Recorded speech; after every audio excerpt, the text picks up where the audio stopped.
അപ്പോൾ പ്ലസ് വണ്ണിന്റെ കുട്ടികളെ നിങ്ങൾ ടെൻഷൻ അടിക്കേണ്ട സമയം എന്നാന്നറിയോ? അതായത് നിങ്ങൾ പ്ലസ് ടു പിന്നെ സീനിയേഴ്സിന്റെ ഇമ്പ്രൂവ്മെന്റ് റിസൾട്ട് ഒക്കെ വരാൻ വേണ്ടി പോകുന്നത് മെയ് 5-ാം തീയതി ആട്ടോ. മെയ് 5-ാം തീയതി.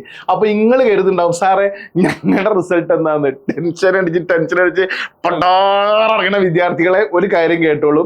കഴിഞ്ഞ വർഷം വന്നത് സ്കൂൾ ഓപ്പണിങ്ങിന്റെ ജസ്റ്റ് 2 ദിവസം മുന്നേയിരുന്നു. പ്ലസ് ടുവിന്റെ ക്ലാസ് സ്റ്റാർട്ട് ചെയ്യുന്നതിന്റെ 2 ദിവസം മുന്നേയിരുന്നു. അതായത് മെയ് 31-നാണ് കേട്ടോളൂ കേട്ടോ.